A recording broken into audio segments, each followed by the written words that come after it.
და ეხლა მე ძალიან გამიცინა ისეთ რამეს სიძახის ქალბატონი თამარი და ეხლა რასაც გაჩვენებთ ეს არის არც ამოჭრილი, არც კონტექსტიდან ამოღებული, მოკლედ უყურეთ. მოხდება ამაზედაც მუშაობა, მაგრამ ამ ეტაპზე ვინ არიან ესენი? ვინ არის ეს ჯგუფი 200,000 კაცი, რომელიც დაემატა საქართველოს მოქალაქეებს?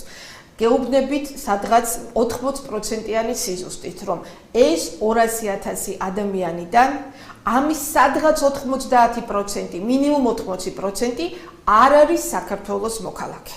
კი ბატონო. შესაძლებელი. ანუ ქალბატონმა თამარმა თქვა ეხლა ხანს რომ უმეტესობა ამ 200,000-დან არ არის საქართველოს მოქალაქე.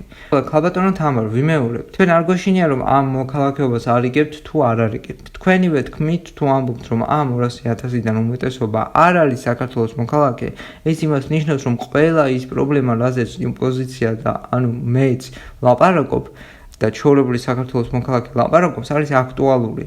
ჩვენ გვეშინია რომ ქვეყნიდან ქართველების ემიგრაციის ფონზე და შობადობის პრობლემების ფონზე ამ იმიგრანტებმა პრობლემები არ შეგვიქმნა.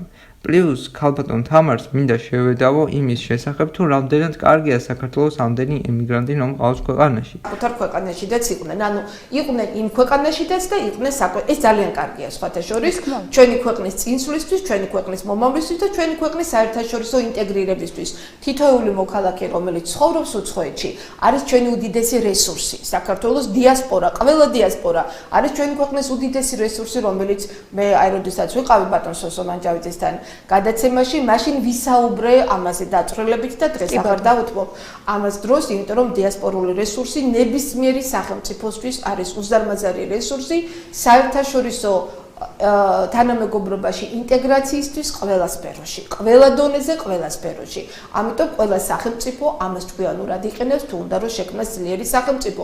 უფრო მეტსაც გეტყვით, ხშირ შემთხვევაში ისტორიას აქვს, ისტორიის პოლიტიკის ისტორიას აქვს ისეთი ფაქტები, როდესაც სახელმწიფოები მიზანმიმართულად უშვებენ ემიგრაციაში საკუთარ მოქალაქეებს, გარკვეულ რაოდენობას, ანუ ესე ერთ და ორს კი არა, თქვათ 1000-ობით, 10,000-ობით მოქალაქეს, იმისთვის რომ იმ ქვეყანაში მათ აქვს საკუთარი პოლიტიკური მიზნები და გარკვეული ათეული წლების შემდეგ ისინი ამ მიზნებს უკვე ამუშავებენ.